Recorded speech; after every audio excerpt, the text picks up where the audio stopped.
Presiden Prabowo Subianto menawarkan gagasan koalisi permanen pada para pimpinan parpol anggota Kimplasnya. Sebenarnya apa urgensi pembentukan koalisi permanen dan apakah juga koalisi politik ini bisa benar-benar permanen? Kita bahas bersama Wakil Ketua Umum DPP Partai Golkar, Bang Idrus Marham, dan juga pengamat politik Mas Adi Praitno. Malam, Bang Idrus, Mas Adi. Malam. Assalamualaikum warahmatullahi wabarakatuh. Oh iya. Ya, waalaikumsalam. Ya, biar beda, jangan sama. Oh iya. Ini enggak boleh sama. Enggak boleh sama, tapi harus sama. Iya, permanen dan dipermanenkan katanya. kesamaannya. Enggak boleh sama. Dalam hal apa dulu? Oh, itu. Iya. Sebenarnya urgensinya apa sih dan konsekuensinya apa nih, Mas Adi dulu deh, Mas Adi, dari koalisi permanen ini? Ya, sebenarnya permanen itu supaya tidak ada gonjang-ganjing, supaya programnya Prabowo di masa yang akan datang itu tidak tambal sulang dan tidak pusing-pusing menghadapi orang-orang yang suka protes dan kritis. Makan bergizi gratis, kesehatan gratis, dan seterusnya. Cuman saya menduga soal koalisi permanen ini bukan soal yang sekarang terjadi sampai 2029, tapi 2009 sampai 2034. Ini kan bertepatan dengan Prabowo yang telah diumumkan kembali oleh Gerindra sebagai calon presiden 2029. Jadi ajakan ini semacam proposal politik lanjutan lah kira-kira begitu. Iya. Tapi pertanyaan gini Mas Adi, Bang Idrus, ini baru jalan 100 hari nih, belum genap 1 tahun, masih banyak PR-nya sana sini. Tapi kok udah ngomongin koalisi permanen aja nih? Nah, jadi gini, saya kira kita melihat begini.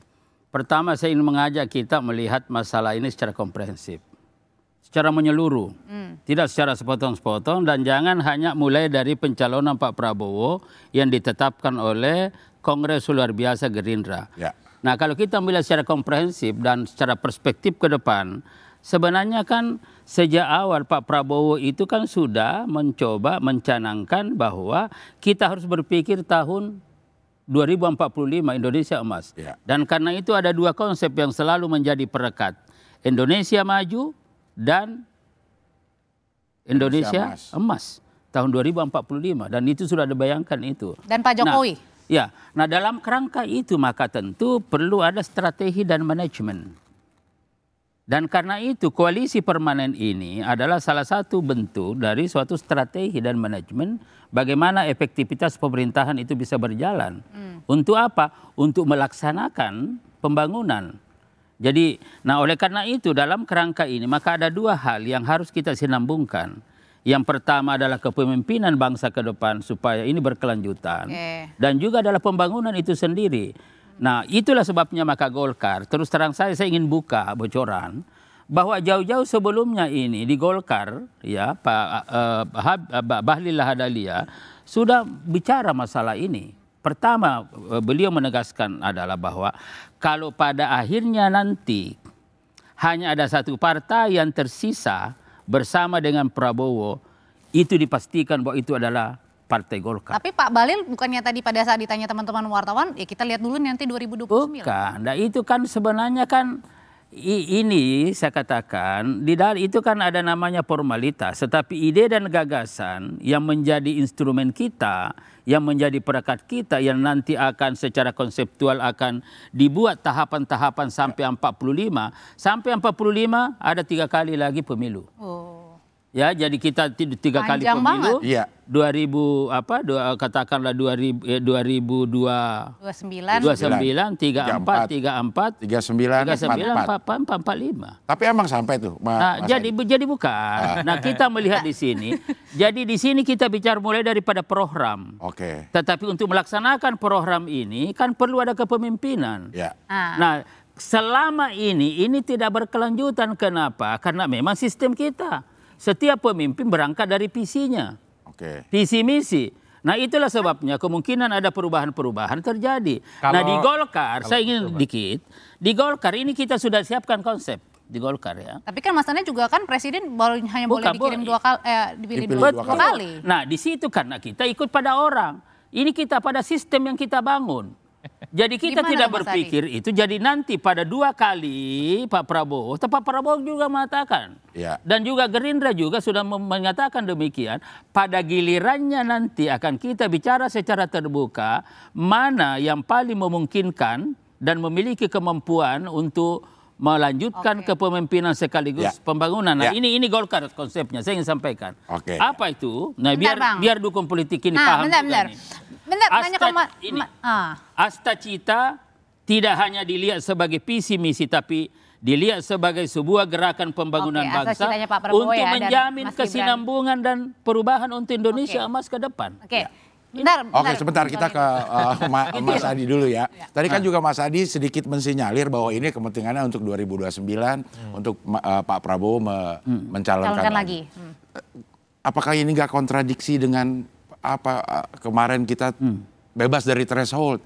Iya, Siapa saja bisa presidensial threshold, presiden. ya, Nah kalau siapa aja sekarang mencalonkan. kayak percuma dong yang itu. Kalau sekarang aja udah ada satu nama didukung oleh 17 partai, sisanya juga tinggal sedikit juga. Enggak, secara prinsip kalau apa yang disampaikan oleh Bang Idrus ya, koalisi berbasiskan program, enggak ada soal apa yang dilakukan oleh Megawati dilanjutkan SBY, SBY dilanjutkan oleh Jokowi, Jokowi juga dilanjutkan oleh Prabowo, dan Prabowo nanti bisa melanjutkan program yang sekarang, dan siapapun penggantinya nanti. Enggak ada soal. Yang ramai ini koalisi permanen pasti dikaitkan dengan kompetisi politik, bukan soal pada program. Kenapa ini ramai? Pertama karena memang Gerindra sudah mengumumkan bahwa Pak Prabowo sudah definitif maju untuk yang kedua kalinya. Nah yang kedua, ini kan diajak koalisi bersama nih yang Kim dan Kim Plus sekarang. Mau nggak nih yang kedua kalinya bertanding? Nah saya kira partai-partai yang ada di Kim dan Kim Plus saat ini sangat dilematis. Satu sisi, sekarang ambang batas presiden sudah wassalam tuh. Mestinya semua partai politik yang lolos ke parlemen berani dong. Tapi tadi Gus Imin bilang, oh kita sampai kapan aja lah pokoknya dukung terus. Ya kan begini, lalu apa gunanya ambang batas presiden yang dihilangkan kalau partai-partai itu nggak berani mencalonkan diri sebagai calon presiden atau calon wakil presiden. Kalau nggak berani partai begini, udahlah kembalikan lagi ke MK, 20% lagi lah. Nggak guna ini barang. Belum Bang. Ini dukun politik yang ngomong. Nah yang kedua, kan kita sering ngomong dalam literatur politik bahwa partai politik itu adalah satu institusi yang paling formal, paling soheh tempat untuk mencetak kader-kader pemimpin bangsa sebagai calon presiden dan calon wakil presiden. Nah semua partai politik yang lolos ke parlemen, semua partai politik yang boleh ikut pemilu, dia berhak kok mencalonkan dia sebagai presiden dan wakil presiden. Saya membayangkan di 2029 semua partai bertanding dong. Kalaupun toh kalah, inget loh, pasti dirangkul kok jadi menteri. Udah terbukti ya. Nah, yang kedua, perspektif berpikirnya beda. Yang kedua, Bang, saya sampaikan kalau maju Pilpres 2004, ini ada kemungkinan partai yang punya jagoan, kadernya maju Pilpres, wakil presiden ataupun calon presiden, keuntungan untuk pileknya akan terjadi secara signifikan. Nah, yang kedua, kenapa saya sebut dilematis? Yaitu partai punya kesempatan untuk maju kan, tapi pada saat yang bersamaan kayaknya kalau melawan Prabowo ini agak jiper-jiper dikit ini Bang. Ini saya kira jadi yang jadi rebutan sangat mungkin hanya berebut calon wakilnya. Jadi saya kira tidak begitu. Ini biar dukun politik kan tidak selamanya benar. Ya, tetapi saya ingin perspektif gimana Bang? Jadi justru karena tidak ada presidensial threshold itu memberikan pelajaran kepada kita bagaimana berpolitik dengan baik. Jadi kalau kemarin itu pembentukan koalisi ada unsur keterpaksaan. Tapi Partai Golkar ingin melakukan proses politik ini dengan kesadaran. Jadi bukan karena kita dipaksa kemudian karena tidak memenuhi presiden threshold maka terpaksa. Bukan itu, dan karena terpaksa. Sangat masuk akal ini Mas. Bukan masuk akal, memang begitu. Karena saya pelaku politik. Dukun politik belum tentu pelaku politik. Tapi jadi Golkar ingin mencoba menciptakan tradisi politik bahwa kita terlibat dalam koalisi apapun karena kesadaran, karena pikiran, karena komitmen Indonesia ke depan, bukan karena terjebak pada 20% karena tidak memenuhi syarat wajib. Kenapa wajib? Terpaksa karena memang tidak bisa. Tapi kita ada peluang, tidak memanfaatkan peluang itu karena untuk kepentingan bangsa, karena ada pikiran, ada format politik, ada desain politik yang kita ingin laksanakan. Kalau gitu saya pertanyaannya dibalik deh kalau gitu. Kan tadi Abang bilang untuk kita ada kesempatan. Kenapa kita tadi menolak begitu ya, maksudnya? Bukan menolak. Kita ingin dengan kesadaran. Kita kan sekarang begini, cara berpikir Golkar. Tapi Bang, aku mau berubah nih. Misalnya pertanyaannya, kenapa kalau ada kesempatan nggak Golkar sendiri yang ngajuin calon? Bukan persoalannya begitu. Tapi kan kita sudah berangkat dari sini. Bagaimana kepentingan bersama itu kita sudah buat. Kalau misalkan sudah Pak Prabowo sudah berjalan dengan baik dan itu kepentingan untuk bangsa dan ada hasil, ya kenapa tidak? Nah, karena itu maka pencalonan dia sejak awal ini kita maknai bahwa ini adalah strategi manajemen pemerintahan supaya lebih efektif untuk melaksanakan program-program yang ada. Ya. Nah, kalau misalkan tidak dibuat sedemikian rupa, ini sudah ancang-ancang nih. Nanti 3 tahun sebelumnya sudah mulai nih. Sudah mulai agak-agak ini. 2 tahun sebelumnya sudah mulai, udahlah.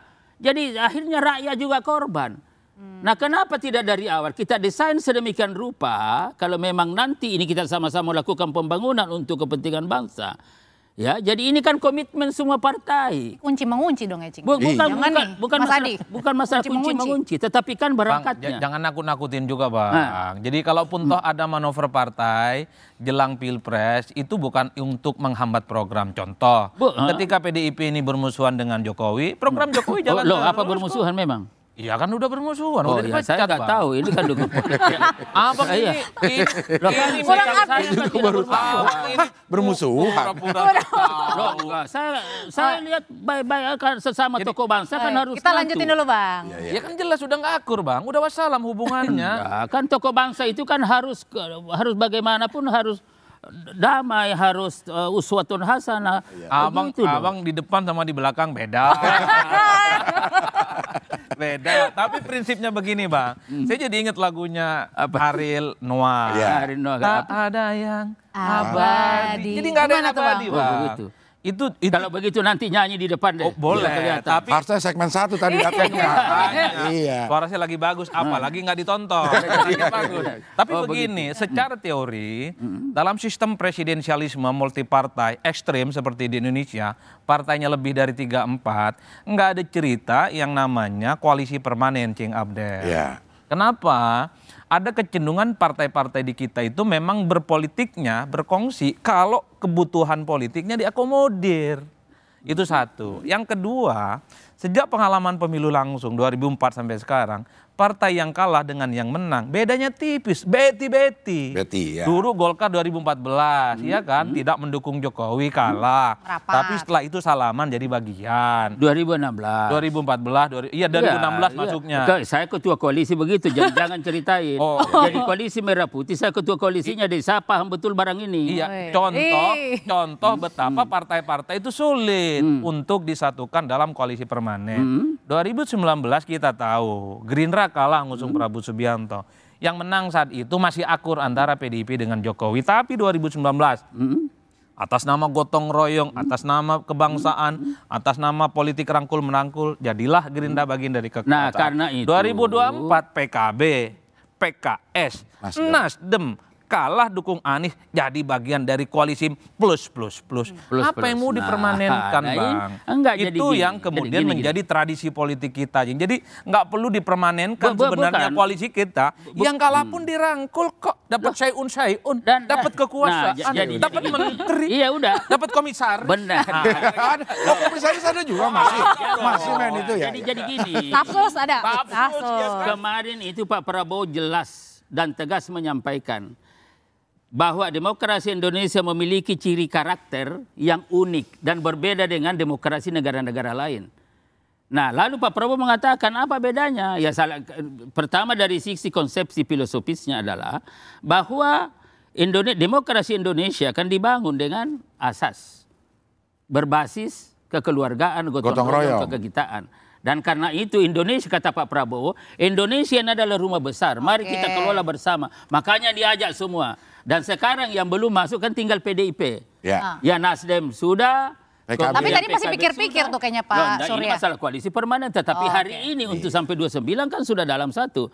Nah kemudian secara praktek politik, ya kalah, ya itu tadi dikatakan dukung politik. Ya meskipun kalah tapi sama-sama lagi masuk. Bentar. Abang sudah 100 kali nyebut saya dukung politik. Apa maknanya itu, Bang? Ya makna kalau dukung politik bagi ini definisi bukan makna. Iya. Karena konsep dengan definisi itu beda. Jadi kalau definisi itu sama, nah dukung politik itu adalah punya kemampuan untuk menciptakan masalah sekaligus untuk menyelesaikan masalah.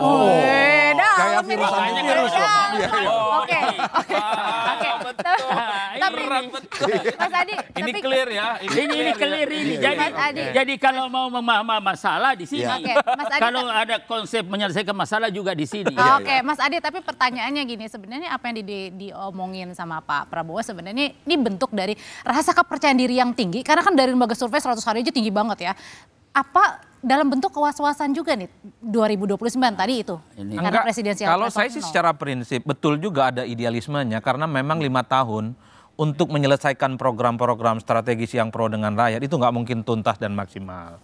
Makan ini bergizi sehat ini. gratis. Ini Enggak, memang sehat, harus sehat, rasional. ini sehat. Makan bergizi gratis, kesehatan gratis, pemotongan biaya biaya haji. Semoga pemotongannya bukan hanya setahun tapi selamanya. Iya kan, pemotongan tarif dasar listrik cuma 2 bulan, kalau bisa selamanya. Artinya program-program yang kayak gini supaya menyentuh lapisan masyarakat, tentu dalam waktu 5 tahun nggak kondusif dengan postur anggaran kita yang tidak sepenuhnya sehat. Karenanya tentu guidance terbesarnya 2 periode adalah menjadi ukuran yang paling soheh sebenarnya bagi presiden dalam konteks ini Prabowo Subianto supaya makan bergizi gratis itu terjangkau ke semua, kesehatan gratis juga terjangkau. Nah, Semua. Jadi ini itu koalisi pada program dan ide, tapi pada saat yang bersamaan ini kan semacam ajakan bahwa di 2029 inget loh Gerindra itu sudah pasti mendukung Prabowo. Ayolah partai-partai Kim dan Kim Plus, Prabowo ini sudah calon presiden, hari ini sudah banyak berbuat untuk bangsa dan negara, pro dengan rakyat, apalagi yang ditunggu. Nah, jadi gini. Kan begitu jalan Jadi ceritanya, biar clear ya. Itu kan hanya kasus-kasus program. Tetapi kita ingin lebih besar. Apa lebih besar itu? Bagaimana desain ke depan? Bagaimana program ini pentahapan kita lakukan sampai 45. Dan karena itu maka Golkar, arahan Pak Bahlil Lahadalia dari awal, bagaimana kita memposisikan cita-cita. Golkar memposisikan cita-cita bukan hanya program. Tapi termasuk juga dengan mencalonkan wapresnya, singkat aja Bang ya karena sudah habis. Mencalonkan wapresnya juga nanti Mas Gibran bersama Pak Prabowo. Masalah pencalonan wapres itu nanti kan masalah juga adalah presiden. Pasangannya, maka ini nanti tentu akan dibahas. Tetapi kalau presiden tentu tidak dibahas lagi. Ada begini Abang. Kalau argumen Bang Idrus ini mengesankan ada calon-calon pemimpin masa depan itu tidak sinkron dengan pemimpin sebelumnya. Tunjukkan ke saya mana ada presiden-presiden di negara kita dengan presiden sebelumnya yang nggak akur. Bahkan calon-calon presiden dan partai pendukungnya yang beda pilihan, beda visi misi di 2024 sama. PKB, PKS, Nasdem, anti IKN, sekarang setuju IKN. Nah itu yang saya katakan. Jadi biar begini, biar clear. Permanen secara otomatis. Itu yang dikatakan oleh Pak Prabowo. Gimana kalau kita pulang aja ya kayaknya udah mau. Itu yang dikatakan oleh Pak Prabowo bahwa salah satu keunikan demokrasi Indonesia yang berbasis kekeluargaan, kegotong royongan, ia bertanding bersatu. Daripada begitu ya mari berkoalisi permanen. Kita bicara masa depan Indonesia. Itu dong. Dan berarti di 2029 calon tunggal. Loh, tergantung kan. Kan tadi ini kan tidak semua sama sikapnya. Kalau Golkar kan tegas. Arahan ketua tegas. Tidak neko-neko. Bang, ini waktunya udah, maaf ya Mas Dukun, ini waktunya juga udah. Ini baru pertama kali saya melihat Cing Abdel bingung nih gimana. Ini pertama kali nih Bang Idrus sama Mas Adi. Bukan, ini soalnya sudah mau nyanyi langsung. Oh ya udah. Terima kasih ya Bang Idrus, Mas Adi. Terima kasih Mas Adi ya. Apakah koalisi permanen ini akan berlangsung mulus, semuanya setuju, dan apakah ini memang bermanfaat untuk Indonesia sehingga 2045 terjadi Indonesia Mas? Oke.